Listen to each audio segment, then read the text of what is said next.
Hello friends, I am Yukt, welcome back to your YouTube channel economics आसान है। Guys, आज हम चैप्टर नंबर 11 प्राइस डिटर्मिनेशन को continue कर रहे हैं। हमने प्रीवियस क्लास में कुछ स्पेशल केसेस पढ़े थे। बेसिकली 4 ये टोटल स्पेशल केसेस हैं।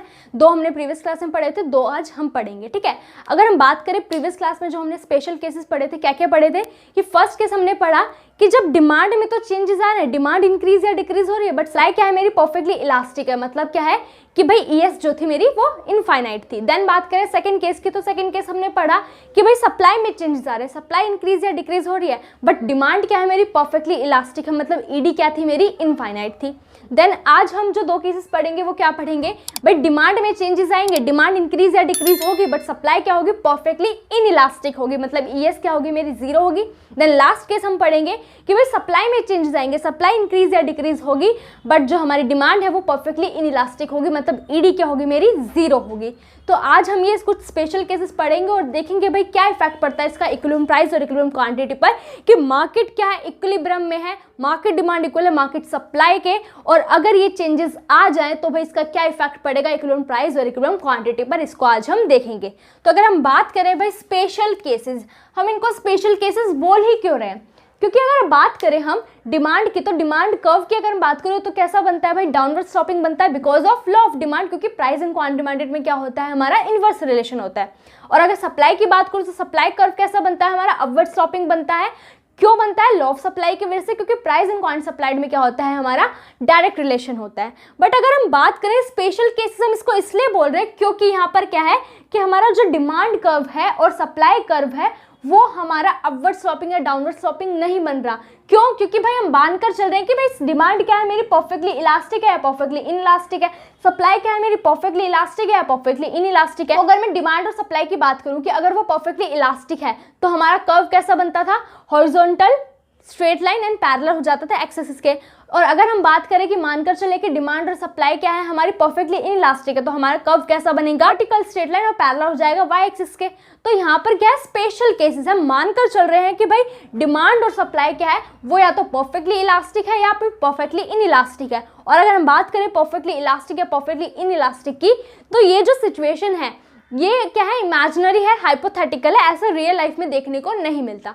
तो देखते हैं आज हमारे another 2 cases, another 2 special cases कि भाई क्या इफेक्ट पड़ेगा उसका इक्विलिब्रियम प्राइस और इक्विलिब्रियम क्वांटिटी पर। थर्ड केस की अगर हम बात करें तो क्या है हमारा, change in demand when supply is perfectly inelastic, कि डिमांड में चेंजेस आ रहे हैं, डिमांड इंक्रीज या डिक्रीज होगी, बट सप्लाई क्या होगी हमारी परफेक्टली इनइलास्टिक। परफेक्टली इनइलास्टिक का मतलब क्या है, ES जो होगी मेरी वो क्या होगी 0 होगी। अब अगर बात करें, जब हमने सप्लाई चैप्टर पढ़ा था तो उसमें हमने पढ़ा था इलास्टिक ऑफ सप्लाई। तो इलास्टिक सप्लाई में हमने देखा था कि भाई ES 0 कब आती है, ES 0 कि भाई प्राइस में तो चेंजेस आ रहे हैं, प्राइस तो चेंज हो रहा है, बट सप्लायर जो है सेम क्वांटिटी सेल कर रहा है हर एक प्राइस पर। मतलब सप्लाई में कोई चेंज नहीं आ रहा, प्राइस में चेंजेस आ रहे हैं। तो कैसे मेजर करते हैं elastic supply, percentage change in quantity supplied upon में परसेंटेज चेंज इन प्राइस, ऐसे ही मेजर करते हैं। अब मैंने बोला भाई प्राइस में चेंजेस आ रहे हैं बट क्वांटिटी में कोई चेंज नहीं आ रहा, मतलब प्राइस तो हमारा फ्लक्चुएट हो रहा है, चेंज हो रहा है, इंक्रीज या डिक्रीज हो रहा है, बट क्वांटिटी क्या है सेम है। मतलब सप्लायर जो वो हर एक प्राइस पर क्या है सेम क्वांटिटी सेल कर रहा है, सप्लायर जो वो क्वांटिटी में कोई चेंजेस नहीं ला रहा। तो ऐसा अगर तुम सोचो भाई, ऐसा रियल लाइफ में देखने को नहीं मिलेगा। भाई क्वांटिटी में चेंजेस आएगा अगर प्राइस में चेंजेस आ रहा है तो, बट परफेक्टली इनइलास्टिक है तो क्या है भाई प्राइस में चेंजेस आएगा बट क्वांटिटी में कोई चेंजेस नहीं आएगा। तो हम इसको कैसे मेजर करेंगे, ES हम कैसे निकालेंगे, भाई क्वांटिटी सप्लाइड में तो कोई चेंज नहीं आ रहा क्योंकि क्वांटिटी सेम है, सप्लायर सेम क्वांटिटी सेल कर रहा है हर एक प्राइस पर। ठीक है, प्राइस चाहे जितना भी हो, सप्लायर जो है सेम क्वांटिटी सेल कर रहा है। तो हमारी percentage change in quantity supplied क्या आ जाएगी 0 आ जाएगी, क्योंकि भाई क्वांटिटी में तो कोई चेंज ही नहीं आया है। और परसेंटेज चेंज इन प्राइस की बात करें तो प्राइस में कितना भी चेंज आ जाए, 10% आ जाए, 5% आ जाए, 20% आ जाए, कितना भी परसेंटेज चेंज आ जाए। फॉर एग्जाम्पल मान लेते हैं कि भाई 10% चेंज आया। ठीक है, अब तुम्हें पता है भाई न्यूमरेटर अगर 0 हो और डिनोमिनेटर में कोई भी वैल्यू हो, आंसर क्या आता है 0 आता है। तो यहाँ पर हमारी इलास्टिक सप्लाई क्या आएगी 0 आएगी। क्लियर हो गया। अब देख लेते हैं भाई जब इलास्टिक सप्लाई क्या है हमारी परफेक्टली इनइलास्टिक है तो उसका क्या इफेक्ट पड़ेगा इक्विलिब्रियम प्राइस और इक्विलिब्रियम क्वांटिटी पर, जब डिमांड में क्या आ रहे हैं चेंजेस आ रहे हैं। तो सबसे पहला हम केस पढ़ते हैं कि जब डिमांड क्या हो रही है मेरी इंक्रीज हो रही है। अब भाई डिमांड इंक्रीज कब होती है, फैक्टर अदर देन प्राइसेस की वजह से इंक्रीज होती है। अब किस फैक्टर अदर देन प्राइस की वजह से इंक्रीज होती है हमारी डिमांड, वो मैं ऑलरेडी नोट्स उसके शेयर कर चुकी हूँ और हम ऑलरेडी इसको पढ़ चुके हैं जब हमने डिमांड चैप्टर पढ़ा था। तो वीडियो का लिंक जो मैं तुम्हें डिस्क्रिप्शन में दे दूंगी, वहां से तुम देख सकते हो। तो अगर बात करें भाई डिमांड इंक्रीज हो रही है, मान लो किसी भी फैक्टर देन प्राइस की वजह से क्या हुआ, डिमांड इंक्रीज हो गई। अब डिमांड इंक्रीज हो गई और सप्लाई क्या है, परफेक्टली इनइलास्टिक है। तो देख लेते हैं भाई क्या इफेक्ट पड़ेगा इक्विलिब्रियम प्राइस और इक्विलिब्रियम क्वांटिटी पर। तो डायग्राम के थ्रू समझते हैं हम इसको। एक्सिस प्लेन में quantity demand and quantity supplied in units में, एंड वाई एक्सिस प्लेन में प्राइस इन रुपीज में। तो अगर बात करें हम डिमांड की, तो डिमांड कर्व कैसा बनता है मेरा, डाउनवर्ड स्लोपिंग बनता है because of law of demand, क्योंकि प्राइस एंड क्वांटिटी डिमांड में क्या होता है, इनवर्स रिलेशन होता है। तो डी डी क्या बन गया मेरा, डिमांड कर्व। अब सप्लाई की बात करें तो सप्लाई यहाँ पर हमारा अपवर्ड स्लोपिंग कर्व नहीं बनेगा। क्यों नहीं बनेगा, क्योंकि यहाँ पर सप्लाई क्या है, परफेक्टली इनइलास्टिक है। और जब हमने इलास्टिक सप्लाई पढ़ा था तो हमें पता है भाई कर्व कैसा बनता है हमारा, वर्टिकल स्ट्रेट लाइन बनता है और पैरेलल हो जाता है किसके, वाई एक्सिस के। तो एसएस क्या आ गया मेरा, सप्लाई कर्व आ गया, और ईएस क्या है मेरी, 0 है, इसलिए हमारा एसएस कर्व जो है वो वर्टिकल स्ट्रेट लाइन बना और पैरेलल हो गया वाई एक्सिस के। क्लियर हो गया इतना। अब जहां पर मेरा डी डी डिमांड कर्व और एसएस सप्लाई कर्व मीट कर जाएंगे तो इक्विलिब्रियम पॉइंट आ जाएगा। तो ई क्या आ गया मेरा, मार्केट इक्विलिब्रियम आ गया, जहां पर मार्केट डिमांड इक्वल होगी मार्केट सप्लाई के। अब यहां से भाई इक्विलिब्रियम प्राइस और इक्विलिब्रियम क्वांटिटी निकाल लेते हैं। इक्विलिब्रियम प्राइस मेरा आया ओपी और इक्विलिब्रियम क्वांटिटी आई मेरी ओक्यू। कोई दिक्कत वाली बात नहीं थी, मार्केट क्या थी, इक्विलिब्रियम में थी, क्योंकि मार्केट डिमांड इक्वल थी मार्केट सप्लाई के। बट उसके बाद क्या हुआ कि सप्लाई तो मेरी परफेक्टली इनइलास्टिक रही, सप्लाई में कोई चेंज नहीं आया, बट डिमांड क्या हो गई मेरी, इंक्रीज होगी किसी भी फैक्टर अदर देन प्राइस की वजह से। अब डिमांड इंक्रीज हुई है तो कैसा चेंज आएगा, कैसा शिफ्ट आएगा, राइटवर्ड शिफ्ट आएगा, ये तुम्हें पता ही है। तो मेरा डी डी डिमांड कर्व जो है वो राइटवर्ड शिफ्ट कर जाएगा D1 D1। क्लियर। और एसएस जो हमारा सप्लाई कर्व तो सेम ही रहेगा, वर्टिकल स्ट्रेट लाइन पैरेलल हो जाएगा वाई एक्सिस के, क्योंकि सप्लाई कर्व में कोई चेंज नहीं आया तो सप्लाई कर्व मेरा सेम ही रहेगा। अब जहां पर मेरा D1 D1 डिमांड कर्व और एसएस सप्लाई कर्व मीट कर जाएंगे वहां पर न्यू इक्विलिब्रियम आ जाएगा। तो E1 क्या आ गया मेरा, न्यू इक्विलिब्रियम आ गया। अब यहाँ से हम न्यू इक्विलिब्रियम प्राइस और न्यू इक्विलिब्रियम क्वांटिटी निकाल लेते हैं। तो न्यू इक्विलिब्रियम प्राइस क्या आया मेरा, ओपी, और न्यू इक्विलिब्रियम क्वांटिटी क्या है, ओक्यू। अब ध्यान से देखो, ओरिजिनल इक्विलिब्रियम क्वांटिटी क्या थी मेरी, ओक्यू थी। न्यू इक्विलिब्रियम क्वांटिटी क्या है, ओक्यू है। मतलब क्वांटिटी में कोई चेंज नहीं आया कि अगर डिमांड इंक्रीज हो और सप्लाई परफेक्टली इनइलास्टिक हो तो इक्विलिब्रियम क्वांटिटी में कोई चेंज नहीं आया था। ओरिजिनल इक्विलिब्रियम क्वांटिटी इक्वल होती है न्यू इक्विलिब्रियम क्वांटिटी के। क्लियर। अब इक्विलिब्रियम प्राइस की बात करें तो तुम्हें दिख ही रहा है इंक्रीज हुआ है। तो इक्विलिब्रियम प्राइस जो है मेरा ओपी से OP1 इंक्रीज हुआ है। तो इफेक्ट क्या पड़ा कि जब डिमांड इंक्रीज हो और सप्लाई परफेक्टली इनइलास्टिक हो, मतलब ईएस जो मेरी 0 हो, तो क्या इफेक्ट पड़ेगा कि इक्विलिब्रियम प्राइस क्या हो जाता है, राइज हो जाता है। जो हमने देखा कि ओपी से OP1 राइज हो गया, इंक्रीज हो गया, and equilibrium quantity remain same. Equilibrium quantity क्या रहती है, सेम रहती है। OQ हमारी ओरिजिनल इक्विलिब्रियम क्वांटिटी थी और OQ हमारी न्यू इक्विलिब्रियम क्वांटिटी है। क्लियर हो गया होगा क्या इफेक्ट पड़ा इक्विलिब्रियम प्राइस और इक्विलिब्रियम क्वांटिटी पर, कि भाई क्वांटिटी तो हमारी सेम रही बट प्राइस क्या हो गया मेरा, इंक्रीज। हम देखते हैं भाई डिमांड डिक्रीज हो जाए। अब किसी भी फैक्टर देन प्राइस की वजह से क्या हुआ, डिमांड डिक्रीज हो गई। अब डिमांड डिक्रीज हो गई और सप्लाई जो है मेरी परफेक्टली इनइलास्टिक है। तो देख लेते हैं भाई क्या इफेक्ट पड़ेगा इक्विलिब्रियम प्राइस और इक्विलिब्रियम क्वांटिटी पर, कि एक्सिस प्लेन में quantity demand and quantity supplied in units में, एंड वाई एक्सिस प्लेन में प्राइस इन रुपीज में। ठीक है। डीडी क्या है मेरा, डिमांड कर्व डाउनवर्ड स्लोपिंग बनेगा लॉ ऑफ डिमांड की वजह से। और एसएस जो है मेरा सप्लाई कर्व है। अब ये वर्टिकल स्ट्रेट लाइन में पैरेलल बना है वाई एक्सिस के। क्यों बना है, क्योंकि हमारी जो ईएस है वो क्या है, 0 है, मतलब इलास्टिक सप्लाई क्या है मेरी, इनइलास्टिक है। क्लियर। अब जहां पर मेरा डीडी डिमांड कर्व और ऐसा सप्लाई कर्व मीट कर जाएंगे, इक्विलिब्रियम पॉइंट आ गया। यहाँ से हमने इक्विलिब्रियम प्राइस निकाल लिया ओपी और इक्विलिब्रियम क्वांटिटी निकाली ओक्यू। कोई दिक्कत वाली बात नहीं है भाई, मार्केट इक्विलिब्रियम में आ गई। बट इसके बाद क्या हुआ कि सप्लाई तो मेरी परफेक्टली इनइलास्टिक रही, बट डिमांड क्या हो गई, डिक्रीज हो गई। अब डिमांड डिक्रीज होगी तो तुम्हें पता है भाई कैसा शिफ्ट आएगा, लेफ्टवर्ड शिफ्ट आएगा। तो डिमांड कर्व जो मेरा डी से D1 D1 लेफ्टवर्ड शिफ्ट कर जाएगा। क्लियर। अब भाई सप्लाई कर्व तो मेरा सेम ही रहेगा, क्योंकि सप्लाई में कोई चेंज नहीं है। सप्लाई जो है मेरी वो क्या है, परफेक्टली इनइलास्टिक है, ईएस जो है 0 है। अब जहां पर मेरा D1 D1 डिमांड कर्व और ऐसा सप्लाई कर्व मीट कर जाएंगे, वो मेरा न्यू इक्विलिब्रियम पॉइंट आ गया। अब यहाँ से न्यू इक्विलिब्रियम प्राइस और न्यू इक्विलिब्रियम क्वांटिटी निकाल लेते हैं। तो न्यू इक्विलिब्रियम प्राइस क्या है मेरा, OP1 आया, और न्यू इक्विलिब्रियम क्वांटिटी क्या है, OQ आई।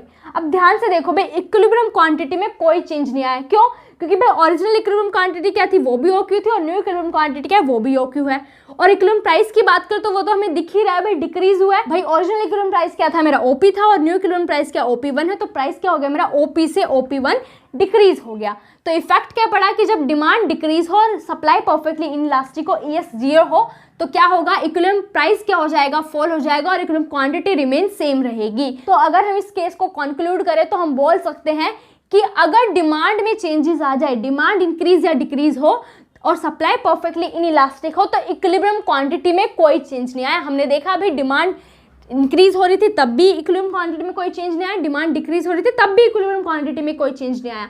तो अगर क्या हो, डिमांड चेंज होती है और सप्लाई परफेक्टली इनइलास्टिक होती है तो इक्विलिब्रियम क्वांटिटी में कोई चेंज नहीं आता। इक्विलिब्रियम प्राइस की बात करें तो भाई डिमांड इंक्रीज होगी तो इक्विलिब्रियम प्राइस भी इंक्रीज होगा, डिमांड डिक्रीज होगी तो इक्विलिब्रियम प्राइस भी डिक्रीज होगा। सिंपल, समझ में आ गया होगा ये case. Then fourth case, last case की हम बात करते हैं, change in supply when demand is perfectly inelastic. बिल्कुल अपोजिट हो गया इस वाले केस का कि भाई सप्लाई में चेंज आएगा, सप्लाई जो है वो हमारी इंक्रीज या डिक्रीज होगी, बट डिमांड क्या होगी मेरी परफेक्टली इनइलास्टिक, मतलब ईडी क्या होगी मेरी जीरो होगी। अब भाई ईडी को कैसे मेजर करते हैं, मतलब जब हमने डिमांड चैप्टर पढ़ा था तो हमने देखा था भाई इलास्टिसिटी ऑफ डिमांड के बारे में कि भाई कैसे मेजर करते हैं इलास्टिसिटी ऑफ डिमांड, कि भाई percentage change in quantity demanded upon में परसेंटेज चेंज इन प्राइस। अब यहाँ पर क्या होता है कि अगर हम बात करें डिमांड क्या है परफेक्टली इनइलास्टिक है, तो क्या होता है कि प्राइस में तो चेंजेस आते हैं बट डिमांड क्या रहती है, सेम रहती है। मतलब प्राइस तो हमारा फ्लक्चुएट हो रहा है, इंक्रीज या डिक्रीज हो रहा है, बट डिमांड क्या है, कंज्यूमर सेम कर रहा है हर एक प्राइस पर। तो यहाँ पर क्या होगा कि भाई डिमांड जो है वो सेम है कंज्यूमर की, तो डिमांड में तो कोई चेंज नहीं आया, नहीं चेंज इन क्वांटिटी डिमांडेड क्या होगी मेरी जीरो हो गई, ठीक है। और परसेंट चेंज इन प्राइस पे, प्राइस में कितना भी चेंज आ जाए, 5%, 10%, 20%, कितना भी चेंज आ जाए। फॉर एग्जांपल मान लेते हैं कि भाई 10% चेंज आया, तो ये हम क्या मेजर कर रहे हैं, ईडी मेजर कर रहे हैं, ठीक है। अब तुम्हें पता है न्यूमरेटर जीरो और डिनोमिनेटर में चाहे कोई भी वैल्यू हो, आंसर क्या आएगा, जीरो आएगा। तो हमारी ईडी क्या आ गई, जीरो। तो अगर डिमांड क्या हो परफेक्टली इनइलास्टिक हो, मतलब ईडी क्या हो हमारी जीरो हो, कि प्राइस में तो चेंजेस आ रहे हैं बट कंज्यूमर जो है सेम डिमांड कर रहा है हर एक प्राइस पर, तो उसका क्या इफेक्ट पड़ेगा इक्विलिब्रियम प्राइस और इक्विलिब्रियम क्वांटिटी पर, देखते हैं। तो सबसे पहले हम बात करें भाई सप्लाई इंक्रीज होगी, इंक्रीज इन सप्लाई। अब सप्लाई इंक्रीज हो सकती है किसी भी फैक्टर अदर देन प्राइस की वजह से। जब हमने सप्लाई चैप्टर पढ़ा था तो देखा था भाई किस फैक्टर की वजह से सप्लाई इंक्रीज होती है या सप्लाई डिक्रीज होती है, तो उसका लिंक जो है मैं तुम्हें डिस्क्रिप्शन में दे दूंगी, वहां से तुम देख सकते हो। तो बात करें भाई सप्लाई इंक्रीज हो गई किसी भी फैक्टर अदर देन प्राइस की वजह से, और हमारी डिमांड जो है वो परफेक्टली इनइलास्टिक है, तो देख लेते हैं भाई क्या इफेक्ट पड़ेगा इक्विलिब्रियम प्राइस और इक्विलिब्रियम क्वांटिटी पर। तो एक्स इज प्लेन में डिमांड में क्वांटिटी सप्लाई यूनिट्स में, वाई एक्स इज प्लेन में प्राइस इन रुपीज में। तो अगर बात करें हम सप्लाई कर्व की, तो तुम्हें पता है अपवर्ड स्लोपिंग बनता है because of law of supply की वजह से, क्योंकि प्राइस एंड क्वांटिटी सप्लाइड में क्या होता है, डायरेक्ट रिलेशन होता है। तो एसएस क्या हो गया मेरा, सप्लाई कर्व हो गया। अब डिमांड कर्व की बात करें तो तुम्हें पता है भाई जब हमने इलास्टिसिटी ऑफ डिमांड के बारे में पढ़ा था तो देखा था डिमांड कर्व कैसा बनता है कि जब हमारी डिमांड जो है परफेक्टली इनइलास्टिक होती है तो डीडी कैसा बनेगा, हमारा वर्टिकल स्ट्रेट लाइन बनेगा और पैरेलल हो जाएगा किसके, वाई एक्सिस के। तो ये आ गया मेरा डीडी डिमांड कर्व। क्यों ऐसा डायग्राम बना, बिकॉज ईडी क्या है मेरी जीरो है, इलास्टिक डिमांड क्या है मेरी परफेक्टली इनइलास्टिक है। अब जहां पर मेरा एसएस सप्लाई कर्व और डीडी डिमांड कर्व मीट कर जाएंगे तो इक्विलिब्रियम आ गया। इक्विलिब्रियम आ गया तो हम निकाल लेते हैं भाई इक्विलिब्रियम प्राइस और इक्विलिब्रियम क्वांटिटी। इक्विलिब्रियम प्राइस क्या आया मेरा, ओपी आया, इक्विलिब्रियम क्वांटिटी क्या आई, ओक्यू आई। कोई दिक्कत वाली बात नहीं है भाई, मार्केट इक्विलिब्रियम में आ गई, market demand equal market supply के। बट इसके बाद क्या हुआ, सप्लाई इंक्रीज हो गई और डिमांड परफेक्टली इनइलास्टिक है, मतलब ईडी जो है वो जीरो है। तो भाई इसका क्या इफेक्ट पड़ेगा इक्विलिब्रियम प्राइस और इक्विलिब्रियम क्वांटिटी पर, कि भाई तुम्हें पता है सप्लाई इंक्रीज हुई है तो कैसा शिफ्ट आएगा, राइट वर्ड शिफ्ट आ जाएगा। तो भाई हमारा जो सप्लाई कर्व है एसएस से S1 राइट वर्ड शिफ्ट कर जाएगा, और डिमांड कर्व तो हमारा सेम बनेगा, वर्टिकल स्ट्रेट लाइन पैरेलल हो जाएगा वाई एक्सिस से। क्यों सेम रहेगा, क्योंकि भाई डिमांड में कोई चेंज नहीं आया, डिमांड जो है मेरी परफेक्टली इनइलास्टिक है। अब जहां पर मेरा S1 सप्लाई कर्व और DD डिमांड कर्व मीट कर जाएंगे तो न्यू इक्विलिब्रियम पॉइंट आ गया। अब यहाँ से हम न्यू इक्विलिब्रियम प्राइस और न्यू इक्विलिब्रियम क्वांटिटी निकाल लेते हैं। तो न्यू इक्विलिब्रियम प्राइस क्या आया मेरा, OP1 आया, और न्यू इक्विलिब्रियम क्वांटिटी का OQ आई। तो अगर तुम ध्यान से देखो ओरिजिनल इक्विलिब्रियम क्वांटिटी क्या थी, वो भी OQ थी, न्यू इक्विलिब्रियम क्वांटिटी क्या है, वो भी OQ है। तो क्वांटिटी में कोई चेंज नहीं आया। प्राइस की बात करें तो तुम्हें दिख ही रहा है प्राइस डिक्रीज हुआ है, तो ओरिजिनल इक्विलिब्रियम प्राइस क्या था मेरा, OP था, और न्यू इक्विलिब्रियम प्राइस क्या है मेरा, OP1 है। तो प्राइस क्या हो गया मेरा, OP से OP1 डिक्रीज हो गया। क्लियर। अब भाई इफेक्ट क्या पड़ा कि इक्विलिब्रियम प्राइस क्या हो गया मेरा, फॉल हो गया, इक्विलिब्रियम क्वांटिटी क्या रही, रिमेन सेम है, क्वांटिटी में कोई चेंज नहीं आया। जब क्या हो, सप्लाई इंक्रीज हो और इलास्टिक डिमांड क्या है मेरी, जीरो है, मतलब डिमांड क्या है मेरी परफेक्टली इनइलास्टिक है। तो क्या इफेक्ट पड़ा, प्राइस तो हमारा डिक्रीज हो गया बट क्वांटिटी में कोई चेंज नहीं आया। क्लियर। देन हम बात करते हैं कि भाई डिक्रीज इन सप्लाई, किसी भी फैक्टर अदर देन प्राइस की वजह से क्या हुआ, सप्लाई डिक्रीज हो गई। अब सप्लाई तो डिक्रीज हो गई और डिमांड क्या है, परफेक्टली इनइलास्टिक है, तो देख लेते हैं भाई क्या इफेक्ट पड़ेगा। एक्सिस प्लेन में डिमांडेड क्वांटिटी सप्लाइड इन यूनिट्स में, वाई एक्सिस प्लेन में प्राइस इन रुपीस में, ठीक है। अब अगर बात करें एसएस क्या है मेरा, सप्लाई का वह अपवर्ड स्लोपिंग बनेगा because of law of supply, और डीडी जो है मेरा वर्टिकल स्ट्रेट लाइन में पैरेलल बनेगा वाई एक्सिस के। क्यों, क्योंकि ईडी क्या है मेरी जीरो है, मतलब डिमांड, मतलब इलास्टिक डिमांड क्या है मेरी, परफेक्टली इनइलास्टिक है। क्लियर। अब जहाँ पर मेरा डेली डिमांड का ऐसा सप्लाई को मीट कर गया तो वो इक्विलिब्रियम आ गया, मार्केट इक्विलिब्रियम में आ गई। यहाँ से हम इक्विलिब्रियम प्राइस और इक्विलिब्रियम क्वांटिटी निकाल लेते हैं। इक्विलिब्रियम प्राइस आया मेरा ओपी और इक्विलिब्रियम क्वांटिटी आई ओक्यू, कोई दिक्कत वाली बात नहीं थी। बट इसके बाद क्या हुआ, हमारी सप्लाई डिक्रीज हो गई और डिमांड तो सेम रही, परफेक्टली इनइलास्टिक। ठीक है, डिमांड में कोई चेंज आया तो इसलिए डिमांड कर्व तो हमारा सेम बनेगा, वर्टिकल स्ट्रेट लाइन पैरेलल रहेगा वाई एक्सिस के। सप्लाई की बात करें तो तुम्हें पता है सप्लाई डिक्रीज हुई है तो कैसा शिफ्ट आएगा, लेफ्टवर्ड शिफ्ट आएगा। तो एसएस कर्व जो हमारा S1 लेफ्टवर्ड शिफ्ट कर जाएगा। अब जहां पर मेरा S1 सप्लाई कर्व और डी डिमांड को मीट कर जाएंगे तो न्यू इक्विलिब्रियम आ गया E1। अब यहाँ से न्यू इक्विलिब्रियम प्राइस और न्यू इक्विलिब्रियम क्वांटिटी निकालते हैं। न्यू इक्विलिब्रियम प्राइस क्या आया मेरा OP1 आया, क्वांटिटी क्या आई मेरी OQ आई। अब तुम ध्यान से देखो, ओरिजिनल इक्विलिब्रियम क्वांटिटी क्या थी, वो भी OQ थी, न्यू इक्विलिब्रियम क्वांटिटी क्या है, वो भी OQ है। तो क्वांटिटी में कोई चेंज नहीं आया, बट प्राइस तुम्हें दिख रहा है इंक्रीज हुआ है। ओरिजिनल प्राइस क्या था, OP था, और न्यू प्राइस क्या OP1 है, तो प्राइस क्या हो गया मेरा OP से OP1 इंक्रीज हो गया। तो इफेक्ट क्या पड़ा कि जब सप्लाई डिक्रीज हो और डिमांड परफेक्टली इनइलास्टिक हो तो इक्विलिब्रियम प्राइस क्या हो जाता है, हमारा राइज हो जाता है, and equilibrium quantity remain same रहती है, क्वांटिटी में कोई इफेक्ट नहीं पड़ता।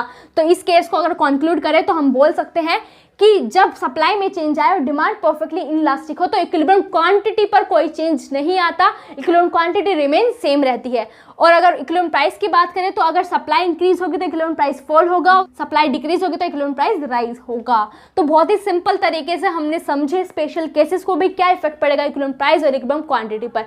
तो अगर हम बात करें कि अगर सप्लाई परफेक्टली इनइलास्टिक है या फिर डिमांड परफेक्टली इनइलास्टिक है, एक चीज हम बोल सकते हैं भाई इक्विलिब्रियम क्वांटिटी सभी केसेस में क्या है, सेम है, उस पर कोई इफेक्ट नहीं पड़ा। और इक्विलिब्रियम प्राइस को हम इस तरीके से याद कर सकते हैं भाई डिमांड इंक्रीज होगी इक्विलिब्रियम प्राइस भी इंक्रीज होगा, डिमांड डिक्रीज होगी इक्विलिब्रियम प्राइस भी डिक्रीज होगा। और सप्लाई में अपोजिट रहता है कि भाई सप्लाई इंक्रीज होगी इक्विलिब्रियम प्राइस डिक्रीज होगा, सप्लाई डिक्रीज होगी इक्विलिब्रियम प्राइस इंक्रीज होगा। ठीक है, और क्वांटिटी की बात करें तो इक्विलिब्रियम क्वांटिटी तो सभी केसेस में क्या रहेगी, सेम रहेगी, उसमें कोई चेंज नहीं आता। सो गाइज ये हमने पढ़े आज कुछ स्पेशल केसेस बस इतने ही थे। सो गाइज आज के लिए इतना ही, मिलते हैं नेक्स्ट क्लास में। Thank you.